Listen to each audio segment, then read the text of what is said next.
नारायण नारायण भजमन नारायण नारायण नारायण तिरुमन नारायण नारायण नारायण भजमन नारायण नारायण मन मूरख कब तक जग में जीवन व्यर्थ कमाएगा। ये मन मूरख कब तक जग में जीवन व्यर्थ कमाएगा। राम नाम नहीं गाएगा तो अंत समय पछताएगा। जिस जग में तू आया है वे एक मुसाफिर खाना है। इस जग में तू आया है ये एक मुसाफिर खाना है। सिर्फ रात भर रह कर तुझको सुबह सफर पर जाना है। रे मन मूरख कब तक जग में जीवन व्यर्थ कमाएगा। लेकिन ये भी याद रहे सांसों का पास खजाना है। रे मन ये भी याद रहे सांसों का तुम खजाना है। जिसे लूटने की कामाद चोरों ने प्रण ठाना है। माल लुटा बैठा तो घर में जाकर क्या फिर मुख दिखलाएगा। राम नाम नहीं गाएगा तो कल समय पछताएगा। राम नाम नहीं गाएगा तो अंत समय पछताएगा। रे मन मूरख तक जग में जीवन व्यर्थ कमाएगा। राम नहीं गाएगा तो तू अंत समय पछताएगा। शुद्ध न करी बात ना मन की बोध नहीं निर्मल की है। झूठो दुनियादारी से यह क्या आशा मोक्ष की चरही फल की है। अभी कर ले जो करना हो क्यों देर आज और कल की है। तुझको क्या है खबर जिंदगी तेरे कितने पल की है। यम के दूत पकड़ जब लेंगे फिर क्या धर्म कमाएगा। रे मन मूरख कब तक जग में जीवन व्यर्थ कमाएगा। पहुँच गुरु के पास ज्ञान दीपक के उजियारा के। पहुँच गुरु के पास ज्ञान के दीपक का उजियारा ले। कंठी पहन कंठ में जप की कर सुमरन की माला ले। खाने को गिलदार रूप का रस में मधुर निवाला ले। पीने को पीतम प्यारे के प्रेम तत्व का प्याला ले। बहु बहम किया तो आँखों से आंसू के बिंद बहाएगा। राम नाम नहीं गाए तो अंत समय पछताएगा।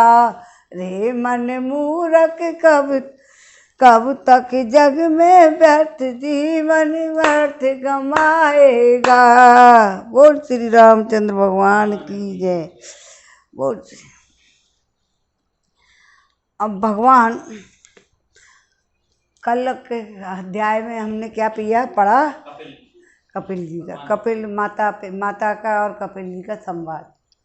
आज अस्थाई में अध्याय 28वां और अष्टांग योग की विधि। अष्टांग योग की विधि कपिल भगवान कहते हैं कि माता जी, अब मैं आपको तुम्हें सभी देह स्वरूप आलम्बन से युक्त योग का लक्षण बताता हूँ, जिसके द्वारा चित्त शुद्ध एवं प्रसन्न होकर परमात्मा के मार्ग में प्रवृत्त हो जाता है। बुला लो ऊपर।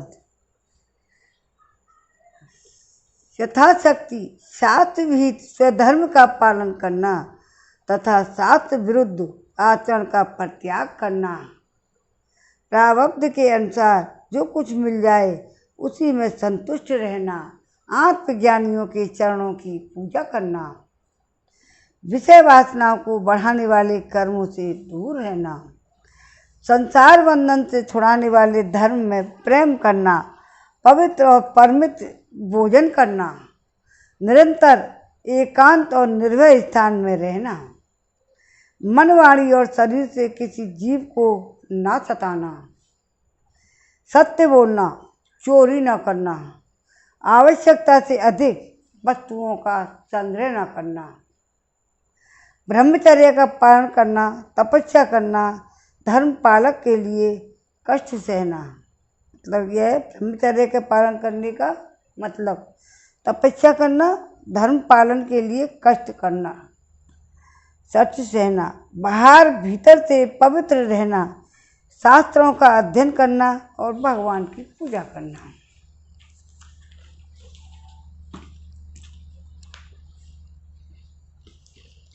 वाणी का संयम करना, उत्तम आसनों का अभ्यास करके स्थिरतापूर्वक बैठना, धीरे धीरे प्राणायाम के द्वारा श्वास को जीतना। प्राणायाम करो और श्वास से इंद्रियों को मन के द्वारा विषयों से हटाकर अपने हृदय में ले आना और मूलाधार आदि किसी एक केंद्र में मन को सहित प्राणों को स्थिर करना। क्या बताया? मूलाधार क्या कहते हैं ना, मूलाधार आदि किसी एक केंद्र में मन से सहित प्राणों को स्थिर करना। निरंतर भगवान की लीलाओं का चिंतन और चित्त को समाहित करना। इनसे तथा व्रत दान आदि दूसरे साधनों से भी सावधानी के साथ प्राणों को जीतकर बुद्धि के द्वारा अपने कुमारगामी दुष्ट चित्त को धीरे धीरे एकाग्र करें, परमात्मा के ध्यान में लगाएं। पहले आसन को जीतें, फिर प्राणायाम के अभ्यास के लिए पवित्र देश में कुछ मृग चर्म आदि से युक्त आसन बिछावें। अब कुछ भी बिछा सकते हो आसन, तो उस पर शरीर को सीधा और स्थिर रखें। सुखपूर्वक बैठकर अभ्यास करें। आसनों पर आरंभ में बाएं नासिका से पूरक, कुंभक और रेचक करें। देखो श्रीमद् भागवत में भी प्राणायाम वगैरह पहले बता रहे हैं, भगवान बता रहे हैं इसको।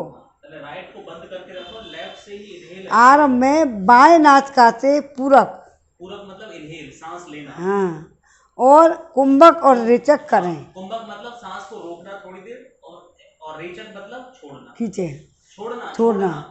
फिर इसके विपरीत दाहिनी नासिका के प्राणायाम करके प्राण के मार्ग को शोधन करें, नाड़ी शोधन, जिसमें चित्त स्थिर और निश्चल हो जाए। पापा पहले के वे जिस प्रकार वायु और अग्नि से तपाया हुआ सोना अपने मल को त्याग देता है, उसी प्रकार योगी आदमी प्राणवायु को जीत लेता है और उसका मन बहुत शीघ्र ही शुद्ध हो जाता है प्राणायाम करने से। यह अनुलोम विलोम। अतः योगी को उचित है कि प्राणायाम से वात पित्त आदि जनित दोषों को, धारणा से पापों को, प्रत्याहार से विषयों के संबंध की और ध्यान से भगवत मुख करने वाले राग द्वेष आदि दुर्गुणों को दूर कर दे।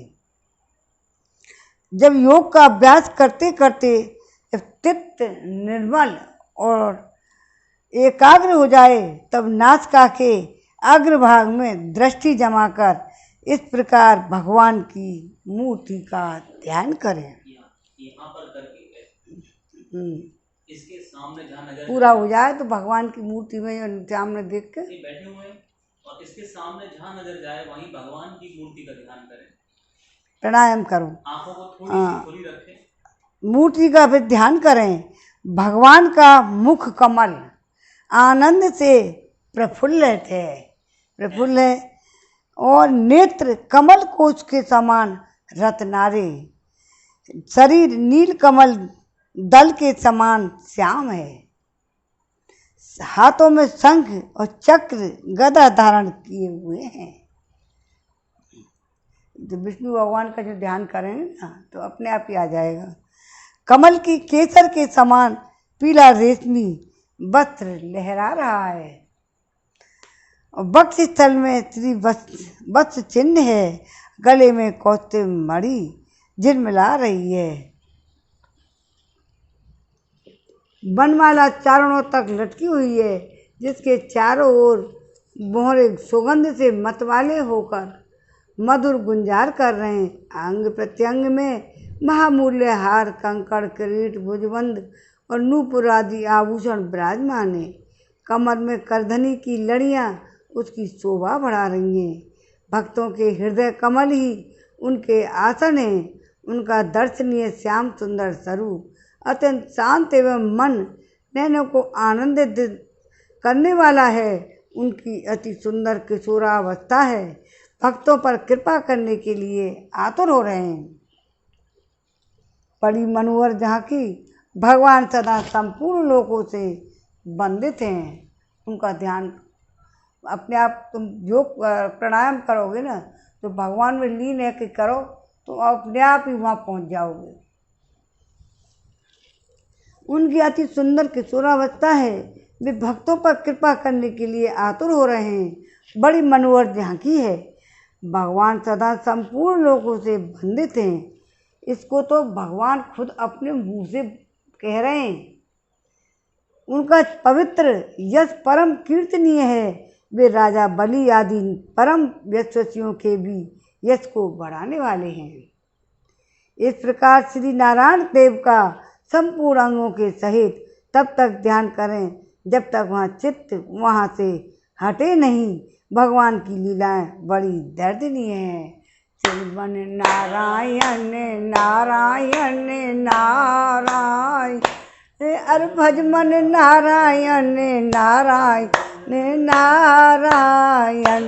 श्रीमन नारायण नारायण नारायण, श्रीमन नारायण नारायण नारायण। भज मन नारायण नारायण नारायण। गोविंद मेरो है, गोपाल मेरो है, श्री बांके बिहारी नंदलाल मेरो है। बांके बिहारी जय हो तुम्हारी, जय हो तुम्हारी लाला, जय हो तुम्हारी। भक्त वत्सल भगवान की जय। श्री नारायण देव का संपूर्ण अंगों सहित तब तक ध्यान करें जब तक उनकी चित्त वहाँ से हटे नहीं। भगवान की लीलाएं बड़ी दर्शनीय हैं। अतः अपनी रुचि के अनुसार खड़े हुए, चलते हुए, बैठे हुए, पौड़े हुए अंतर्यामी रूप में स्थित हुए स्वरूप का विशुद्ध भाव युक्त चित्त से चित्तवन करें। इस प्रकार योगी जब ये अच्छी तरह देख लें कि भगवत ग्रह में चित्त की स्थिति हो गई है, तब वह उनके समस्त अंगों में लगे हुए चित्त को विशेष रूप से एक एक अंग में लगावें। बताते हैं योगी लोग, पर ध्यान करो, कहते फिर यहाँ देखो वहाँ देखो, भगवान पापा बताते ना आपको। और वो जो प्रत्येक अंग का मतलब क्या है, पहले बताया ना, जैसे ये सूर्य का प्रतीक है ना, ये उनके इंद्र का प्रतीक है। भगवान के चरण कमलों का ध्यान करना चाहिए। वे वज्र, अंकुश, ध्वजा, कमल के मंगल में चिन्हों से युक्त हैं। चरण है ना, चरण, चरणों के नीचे देखो उनके भगवान के ये सारे निशान बन रहे हैं। क्या है? ये वज्र, अंकुश, उसमें ध्वजा भी है, कमल के मंगल में चिन्हों से युक्त हैं, और अपने उभरे हुए लाल लाल शोभा में नख चंद्रमंडल की चंद्रिका से ध्यान करने वाले हृदय के अज्ञान रूप घोर अंधकार को दूर कर देते हैं। इन्हीं के धोवन से नदियों में श्रेष्ठ गंगा जी प्रकट हुई हैं। जिनके वस्त्र, जिनके पवित्र जल को मस्तक पर धारण करने के कारण स्वयं मंगल रूप श्री महादेव जी भी अधिक मंगल में हो गए। उन्होंने धारण की ना चरणों की गंगा जी को, श्री महादेव जी भी अधिक मंगल में हो गए। वे अपना ध्यान करने वालों को पाप रूप पर्वतों पर छोड़े हुए इंद्र के वज्र के समान हैं। भगवान के इन चरण कमलों का चिरकाल तक चिंतन करें। भव्यधारी अजन्मा श्री हरि दोनों पिंडलियों एवं घुटनों का ध्यान करें, जिनको विश्व विधाता ब्रह्मा जी की माता सुरवंदिता और कमल लोचना लक्ष्मी जी अपनी जांघों पर रखकर अपने कांतिमान कर किसले लियों को कांति से लाल लड़ाती रहती हैं। भगवान का जांघों का ध्यान करें, जो अलसी के फूल, अलसी के फूल के समान नील वर्ण और बल की निधि है तथा गरुड़ जी की पीठ पर शोभायमान है। भगवान के नितंब बिंब का ध्यान करें, जो एड़ी तक लटके हुए पीताम्बर ढका हुआ है और पीताम्बर के ऊपर पहनी हुई सुवर्णमयी करधनी लड़ियों को आलिंगन कर रहा है। संपूर्ण लोकों के आश्रय स्थान भगवान के उदर देश में स्थित नाभि सरोवर का ध्यान करें। भगवान तो पुत्र रूप में हैं। कपिल देव, उनको क्या मालूम भगवान कैसे होते हैं, क्या विष्णु भगवान की शक्ल कैसी है, कैसे हैं नारायण, कैसे करें। तो वो अपना रूप आप अपनी माँ को माँ के रूप में, बेटा के रूप में सुना रहे हैं, तो वो जो ऐसे कर रहे हैं, उनका ध्यान ऐसे खुद ही बता रहे हैं अपनी। तो लेकिन जब वे तो उस समय कपिल रूप में, भगवान रूप में नहीं है, वे तो पुत्र रूप में हैं। तो जब वो बता रहे हैं तो संपूर्ण लोक के आश्रय स्थान भगवान के उदर देशों में स्थित नाभि सरोवर का ध्यान करें। इसी में से ब्रह्मा जी का आधारभूत सर्वलोक में कमल प्रकट हुआ है। फिर प्रभु के श्रेष्ठ मरकत मणि सदृश दोनों स्तनों का चिंतन करें। दो वक्ष स्थल पर पड़े हुए शुभ्र हारों की किरणों से गौरवपूर्ण जान पड़ते हैं। इसके पश्चात पुरुषोत्तम भगवान के वक्ष स्थल पर ध्यान करें, जो महालक्ष्मी का निवास स्थान लोगों की मन और नेत्रों को आनंद देने वाला है। फिर संपूर्ण लोकों के बंधनीय भगवान के गले का चिंतन करें, जो मानो कौस्तुभ मणि को भी सुशोभित करने वाले के लिए ही उसे दान करते हैं। समस्त लोकपालों को की आश्रय भूता भगवान की चारों भुजाओं का ध्यान करें, जिनमें धारण किए हुए कंकड़ आदि आभूषण समुद्र मंथन के समय मद्राचल वाली रगड़ से और भी उजले हो गए हैं। इसी प्रकार जिसके तेज को सहन नहीं किया जा सकता, उस सहस्त्र धारों वाले सुदर्शन चक्र का तथा उनके कर कमल में राजहंस के समान विराजमान शंख का भी चिंतन करें। विपक्षी वीरों की रुधिर से सनी हुई प्रभु की प्यारी कोमुद की गदा का बहरों की शब्द से गुंजायमान और बनमाला का और भी उनके कंठ में सुशोभित संपूर्ण जीवों के निर्मल तत्व रूप कौस्तुभ मणि का ध्यान करें। भक्तों पर कृपा करने के लिए यह एक साकार रूप धारण करने वाले श्री हरि के मुख कमल का ध्यान करें।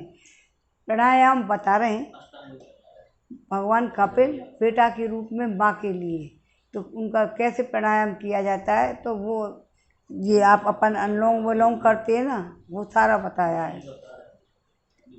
भक्तों पर कृपा करने के लिए साकार रूप धारण करने वाले श्री हरि के मुख कमल का ध्यान करें, जो सुदृढ़ नासिका के सुशोभित है और दिल मिलाते हुए मकराकृत कुंडलों के हिलने से अतिशय प्रकाशमान स्वच्छ कपोलों के कारण बड़ा ही मनोहर ध्यान पड़ता है।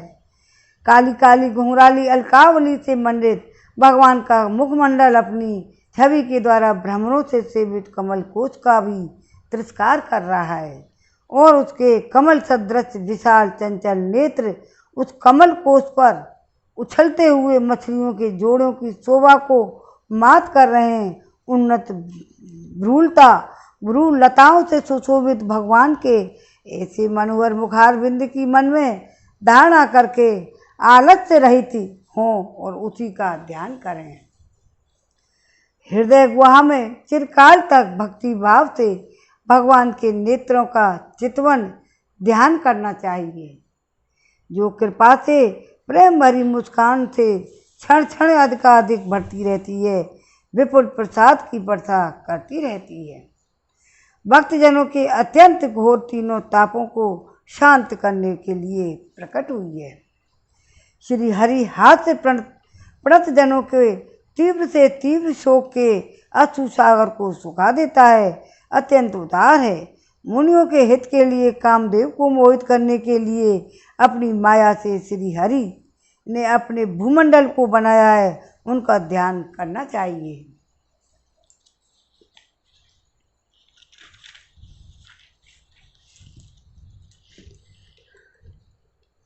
अत्यंत प्रेम भाव से अपने हृदय में विराजमान श्री हरि के खिलखिलाकर हंसने का ध्यान करें। जो वस्तु से ध्यान के ही योग्य है, उसमें ऊपर और नीचे के दोनों होठों को अत्यधिक अरुण और कांति के कारण उनके कुंदकली के समान शुभ्र छोटे छोटे दांतों पर लालमा सी प्रतीत होने लगती है। इसी प्रकार ध्यान में तन्मय होकर उनके सिवा किसी अन्य पदार्थ का देखने की इच्छा ना करें। जब तुम योग करो तो भगवान में ही उस समय लीन हो जाओ, तो उसी में है का भगवान के दर्शन हो जाएंगे।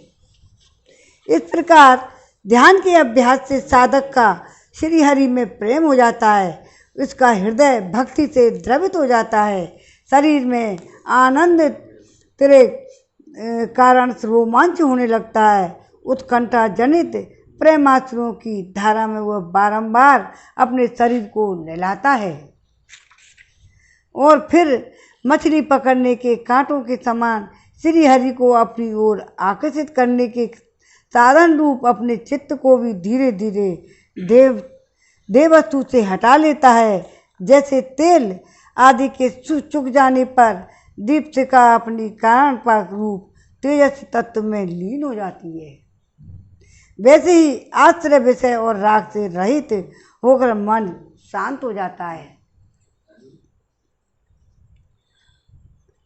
ब्रह्माकार हो जाता है। इस प्रकार अवस्था में प्राप्त होने पर जीव गुण प्रवाह रूप देहादि उपाधि के निवृत्त हो जाने के कारण ध्याता देह आदि विभाग से रहित एक अखंड परमात्मा को ही सर्वत्र अनुगत देखता है। परमात्मा सर्वत्र अनुगत देखता है। योगाभ्यास प्राप्त हुई चित्त की इस अविद्या रहित लय रूप निवृत्ति से अपनी सुख दुख रहित ब्रह्म रूप महिमा में स्थित होकर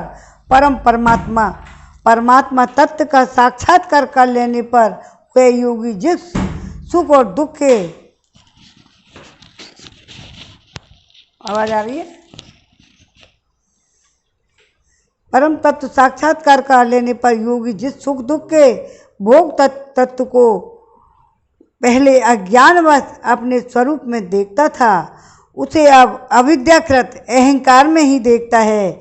जिस प्रकार मदिरा के मत से मतवाले पुरुष को अपनी कमर पर लपेटे हुए वस्त्र के रहने, ये निकल गया है, कि मत से मतवाले पुरुष को अपनी कमर पर लपेटे हुए वस्त्र के रहने या गिरने का कुछ भी पता नहीं रहता है, उसी प्रकार चरमावस्था को प्राप्त हुए सिद्ध पुरुष को भी अपनी देह के उठने बैठने अथवा देववश कहीं जाने या लौट आने में विषय में कुछ भी ज्ञान नहीं रहता।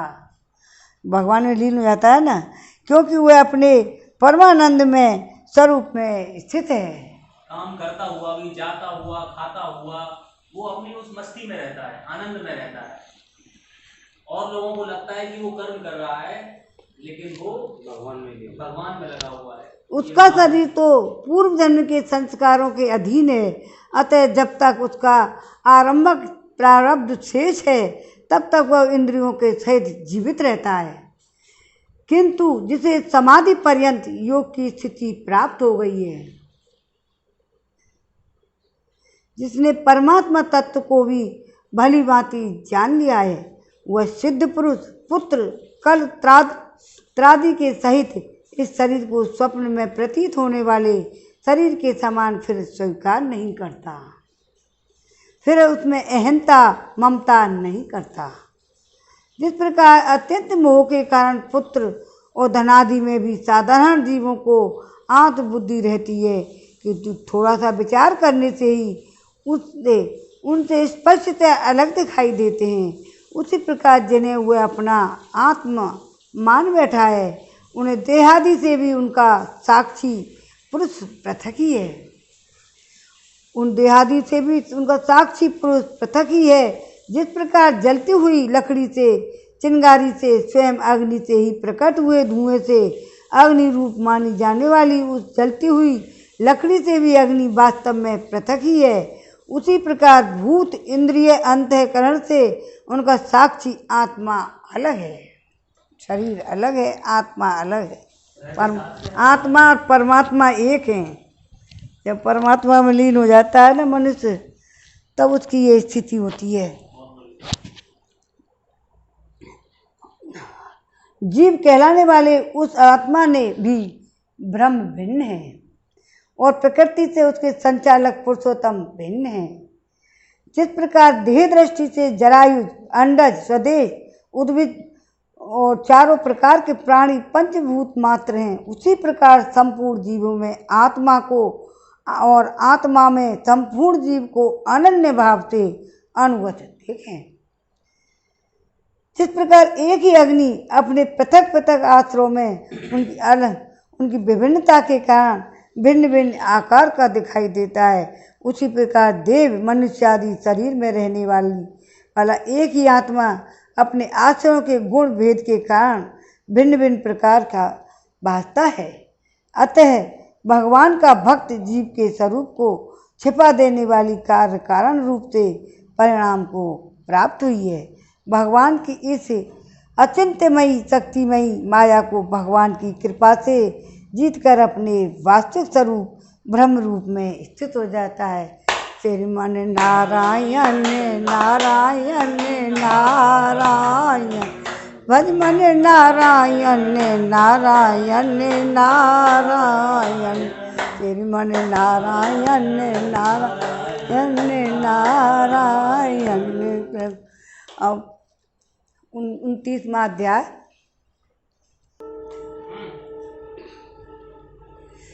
भक्ति का धर्म, मर्म और काल की महिमा। अब भगवान ने, अब देवहूति अपने पुत्र से पूछ रही हैं, कपिल देव से, भगवान कपिल जी से। देवहूति ने पूछा, हे प्रभु, प्रकृति पुराण,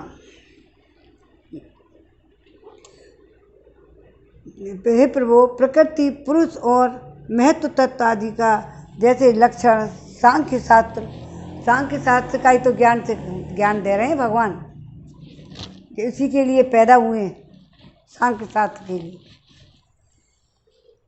सांख्य शास्त्र में कहा गया है तथा जिसके द्वारा उनका वास्तविक स्वरूप अलग अलग जाना हो जाता है। भक्ति योग की ही जिसका प्रयोजन कहा गया है वह अपने मुझे बताया। अब कृपा करके भक्ति योग का मार्ग मुझे विस्तार पूर्वक बताइए।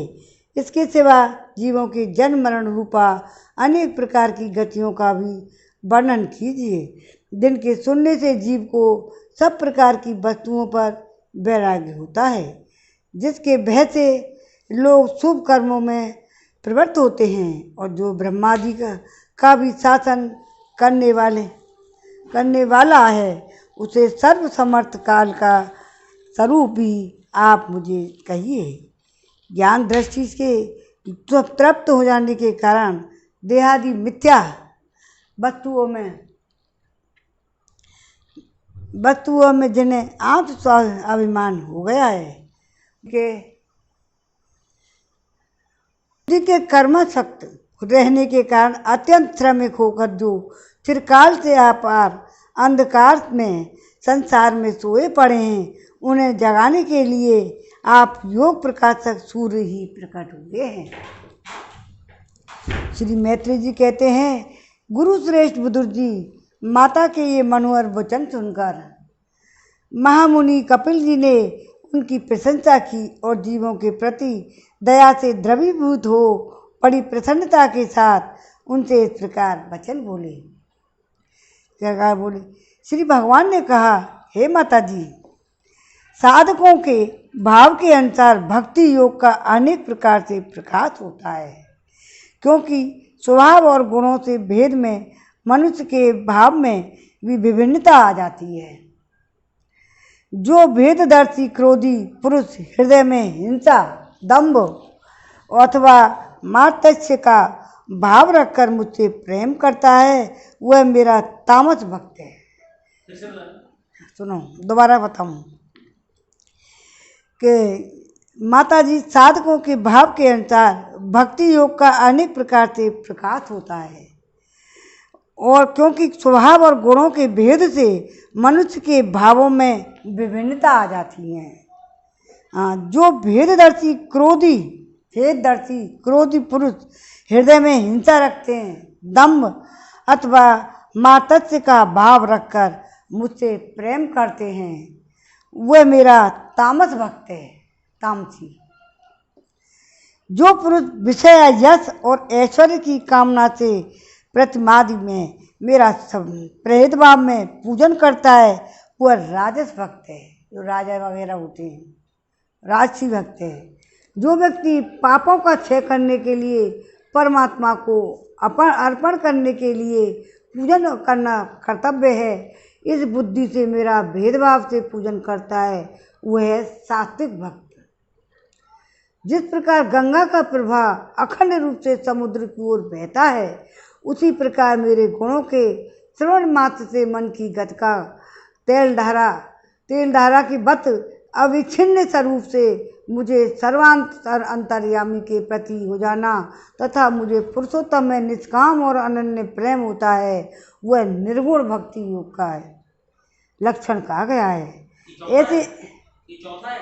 हाँ, ये वाला जिस प्रकार गंगा का प्रवाह अखंड रूप से समुद्र की ओर बहता है, उसी प्रकार मेरे गुणों से जो श्रवण मात्र से मन का गति का तेल धारावत अविच्छिन्न रूप से मुझ सर्वांतर्यामी प्रति हो जाना, मतलब भगवान सभी जगह अंतर्यामी है, सभी जगह सर्वांतर्यामी पुरुषोत्तम निष्काम भाव से अनन्य प्रेम होना, वह निर्गुण भक्त योग का है।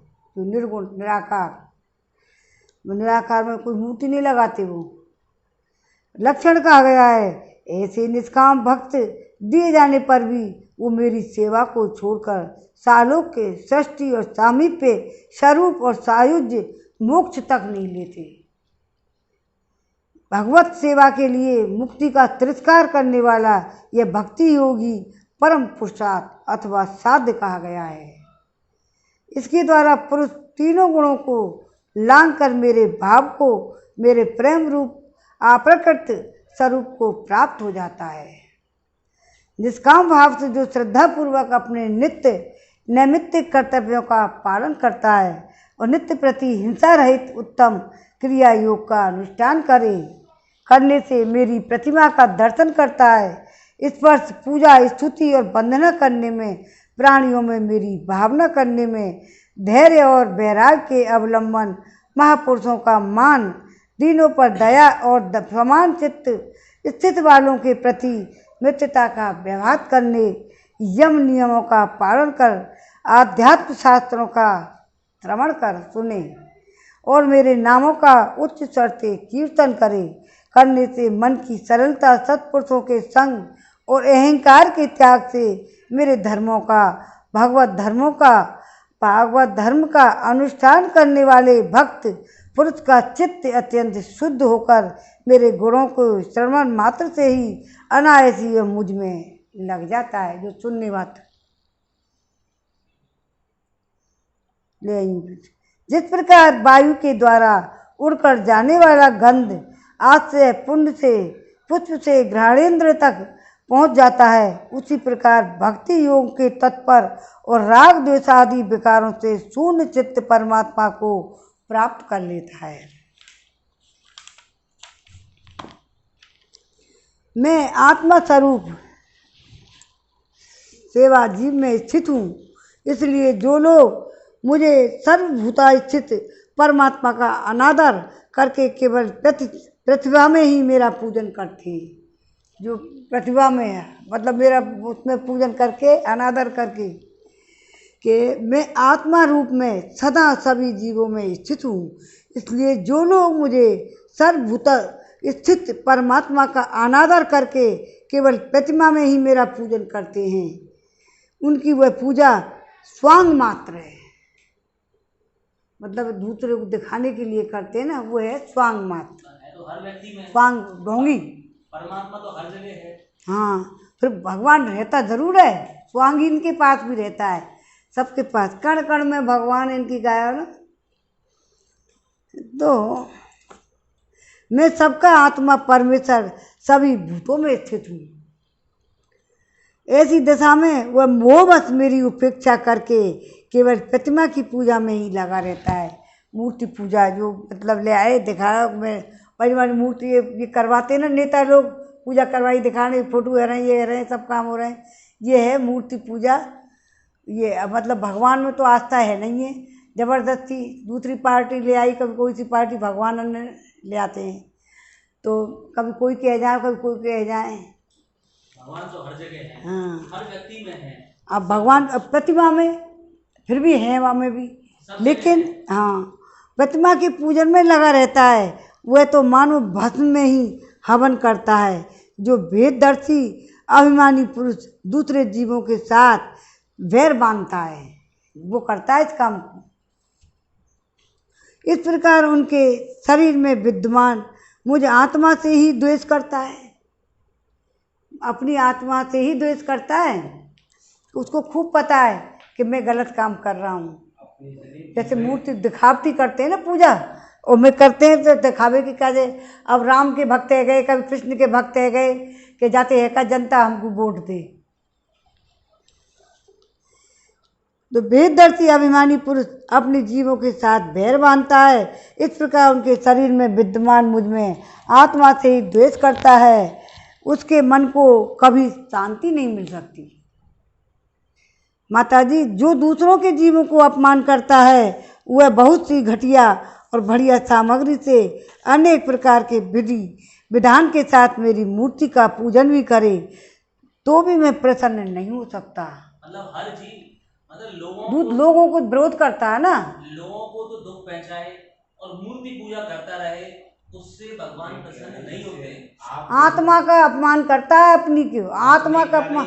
दूसरे आदमी से मान लो तुम कष्ट दे रहे हो और मूर्ति पूजा कर रहे हो, तो जिस आदमी को कष्ट दे रहे हो उसके अंदर भी तो मेरा ही स्वरूप है। हाँ। इसका मतलब मुझे ही कष्ट दे रहे हो, आप पूजा मूर्ति की कर रहे हो। तो मुझको यही तो बताया है। अब दोबारा देख लो, जो दूसरे जीवों का अपमान करता है बहुत सी घटिया बढ़िया सामग्रियों से अनेक प्रकार से विधि विधान के साथ मेरी मूर्ति का पूजन भी करे तो भी मैं उससे प्रसन्न नहीं होता। और मनुष्य अपने धर्म का अनुष्ठान करता हुआ तब तक मुझे ईश्वर की प्रतिमा में आदि में पूजा करता रहे, जब तक उसी के अपने हृदय में उसे संपूर्ण प्राणियों में स्थित परमात्मा का जब तक उसका अनुभव नहीं हो जाए।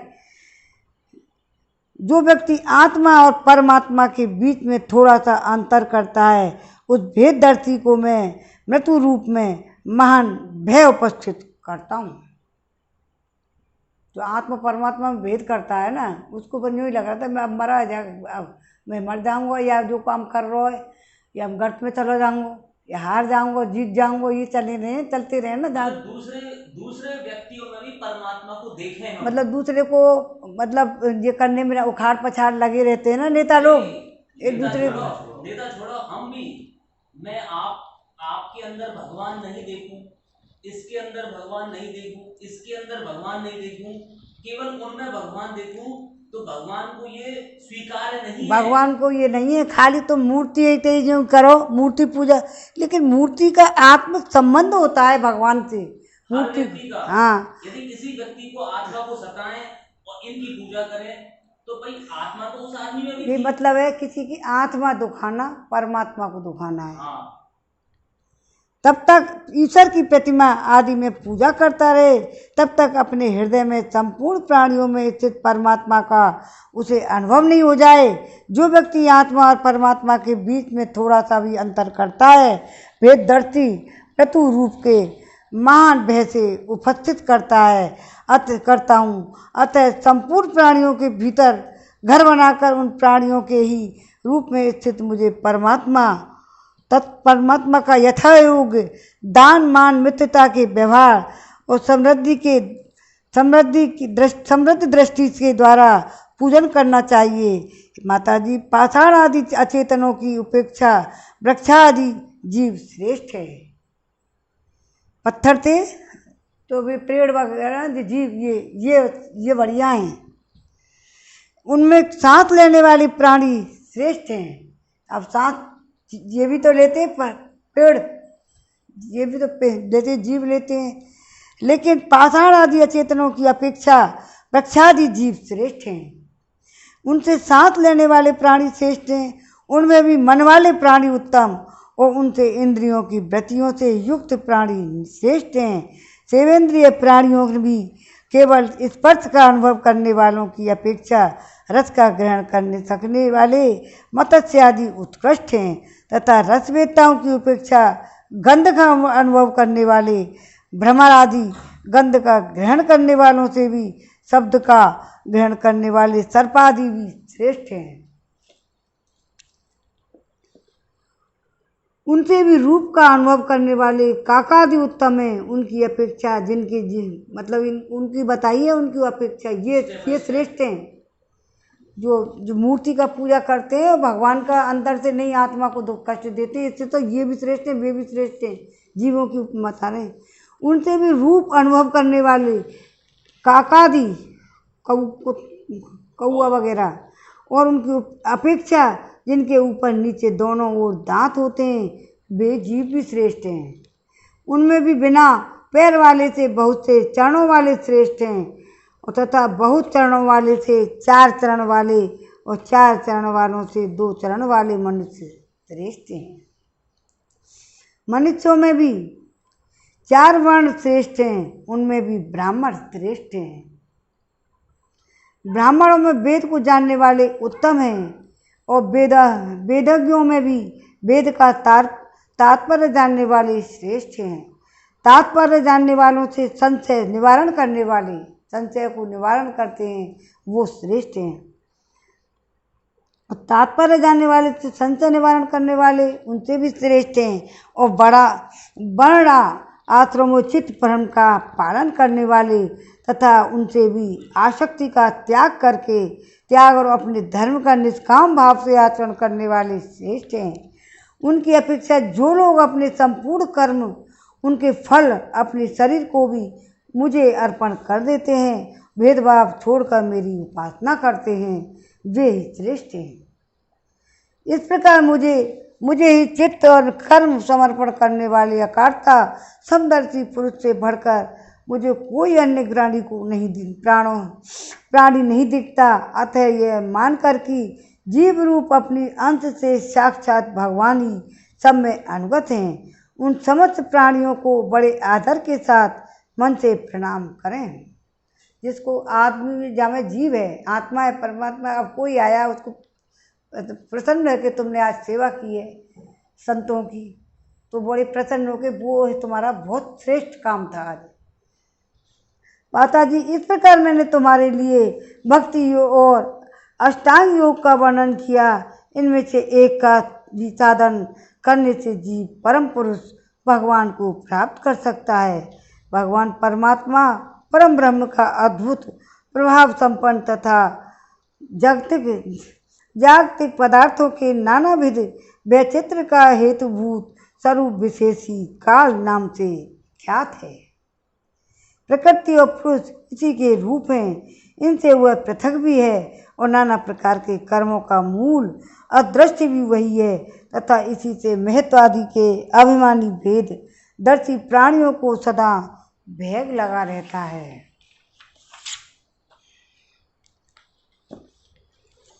जो सबका आश्रय होने के कारण समस्त प्राणियों में अनुप्रविष्ट होकर भूतों द्वारा उनका संहार करता है। वह जगत शासन करने वाले ब्रह्मादि का भी प्रभु भगवान काल से ही काली यज्ञों का फल देने वाला विष्णु है।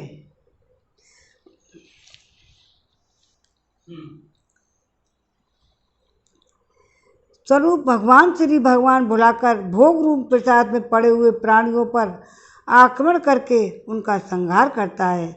मतलब इसका ना कोई मित्र है, ना ही कोई शत्रु, और न तो कोई सगा संबंधी है, न सर्वदा सजग रहता है। वह स्वरूप भूत श्री भगवान को भूलकर भोग रूप में प्रसाद में पड़े हुए प्राणियों पर आक्रमण करके उनका संहार करता है। ये काल है। दोबारा करो।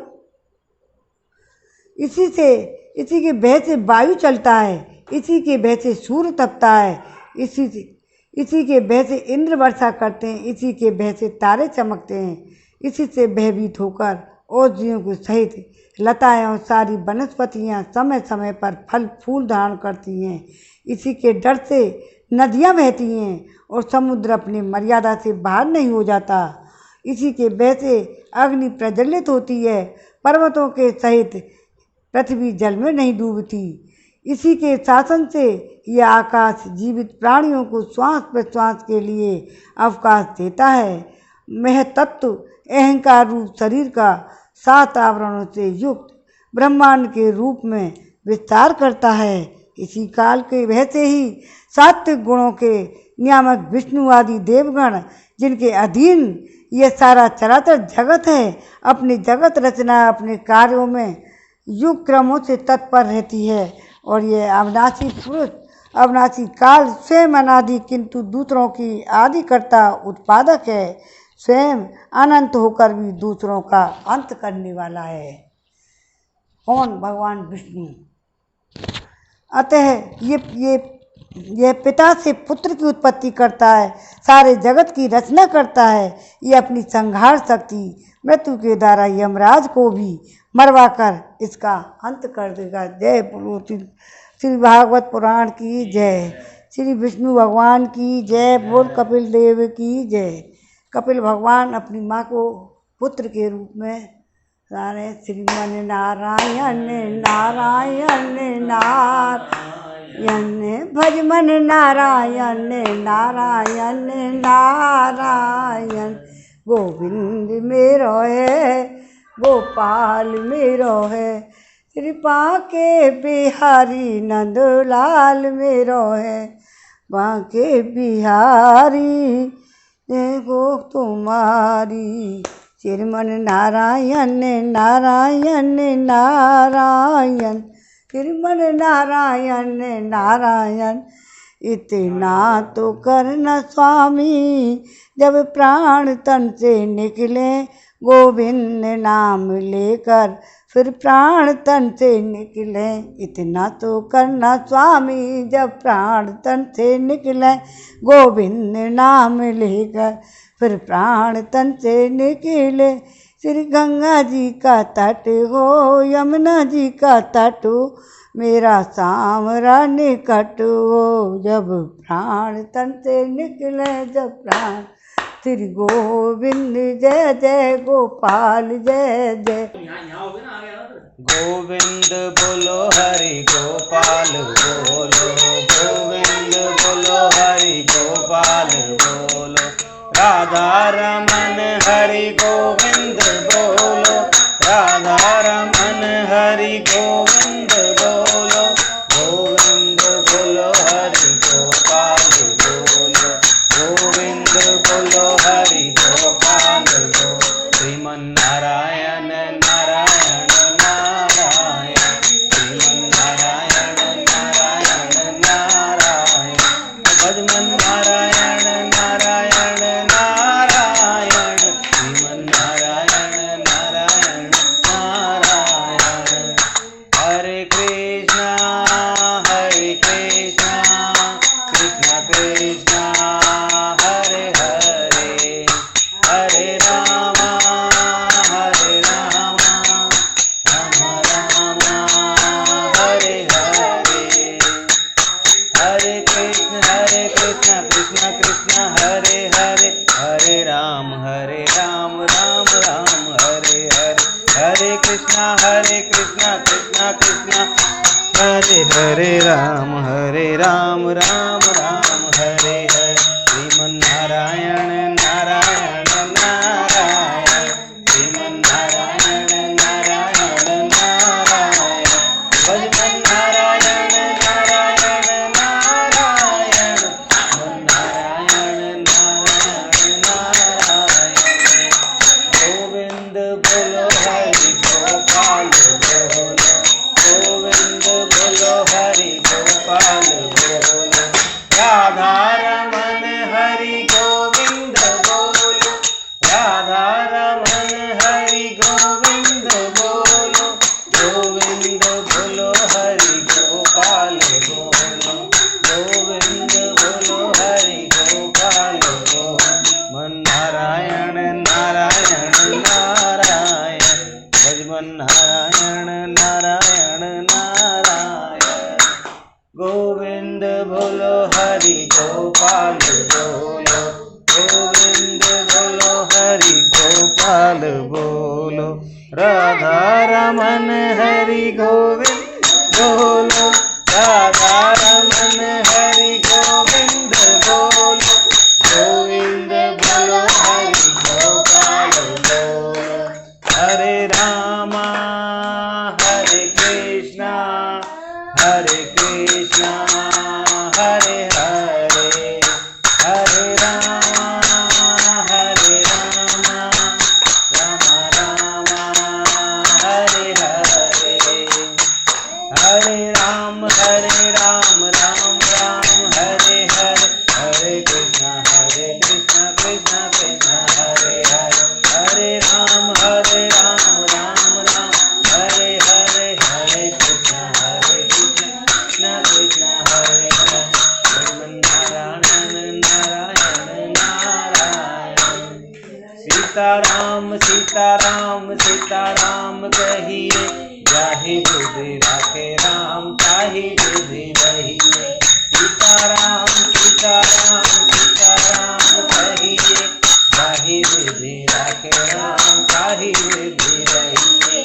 गोविंद बोलो हरि गोपाल बोलो, राधा रमन हरि गोविंद बोलो। जय श्री कृष्णा जय श्री राम।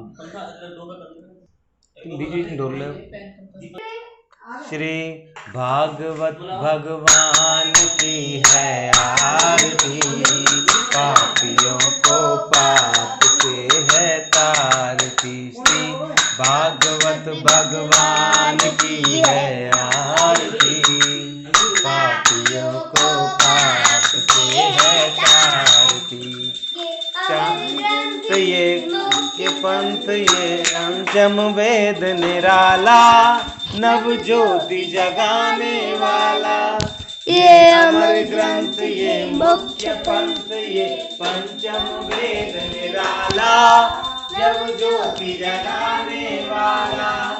हरि गान यही वरदान यही, सबके मंगल के आरती।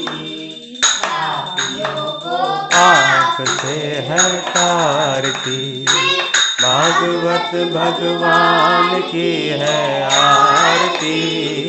पापियों को पाप से है तारती। ये शांति गीत पावन पुनीत सा, कोप मिटाने वाला, हर दरस दिखाने वाला। ये शांति गीत पावन पुनीत सा, कोप मिटाने वाला, हर दरस दिखाने वाला। है सुख करनी है दुख करनी, मधुसूदन जी की आरती। पापियों के पाप से है तारती, भागवत भगवान की है आरती। पापियों को पाप से है तारती। ये मधुर बोल जग फंद खोल, सन्मार्ग दिखाने वाला, बिगड़ी को बनाने वाला। ये मधुर बोल जग फंद खोल, सन्मार्ग दिखाने वाला, बिगड़ी को बनाने वाला। श्री राम यही घन श्याम यही, राम यही घन श्याम यही, प्रभु की महिमा की आरती। पियों के पाप से है तारती, भागवत भगवान की है आरती। पापियों को पाप से है तारती। ओम नमो भगवते वासुदेवाय। ओम नमो भगवते वासुदेवाय। जय श्री कृष्ण। जय श्री कृष्ण।